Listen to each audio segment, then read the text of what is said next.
You are originally from Youngstown, Ohio. Yes. Now traveling all over the world performing and landing that hot spot with Oprah Winfrey on The Color Purple. How did that happen? Wow.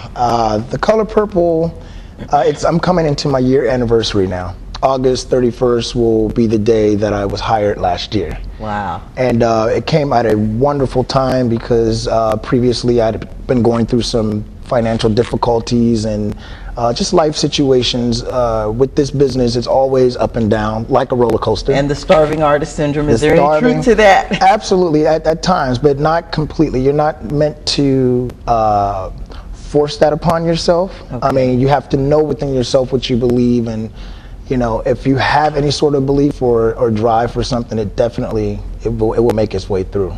So let's digress. You are just a very well-rounded performer. You sing. Yes. You dance. Yes. And I hear that you started dancing probably as early as you could walk.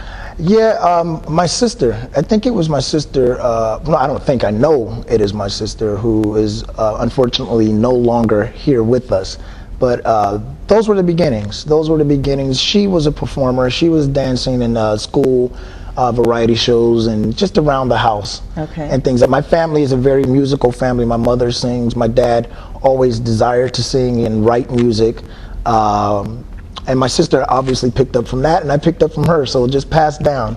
I understand she used to teach you how to stretch. She used to make me stretch. She didn't teach me. She used to make me stretch. And she was your inspiration? Oh, absolutely. It was. I went to Harrison Elementary School on the east side. Okay. In Youngstown, we lived in the Kimmelbrooks. That's where. And that's a housing project. Yes, on the east side off of Victor, and then we moved when I was 7 years old to Republic Avenue, which is one street over.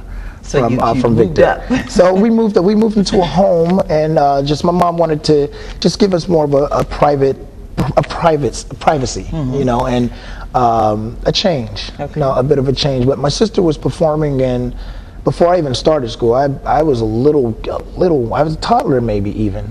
My mom and I went to a performance where my sister was dancing on stage, and I just remember being captivated, just like, what is going on? Sort of like the story from A Chorus Line. Have you ever heard of The Chorus Line, the Broadway musical? Sure. I can't even remember the guy's name, I'm drawing a blank, but he's always like, I'm watching Cisco pitter-pat, I can do that, I can do that, you know. So that's what it feels like to me. It's like, man, I want to be able to do that, you know. And then I started, you know, just hanging around her. She kept me around her a lot. And a lot of the influences come from my sister and my mom, definitely. Now, you did street dancing too. That's where it began, the streets. Okay. Yeah, so give us a setup of what street dancing is all about, because, you know, we see the end result, those of us who have never participated in. In other words, you see the end result, like you see the break dancers and you see them on the street doing their thing. But if you can give us some insight in terms of what it's like to actually orchestrate street dancing. Okay. What one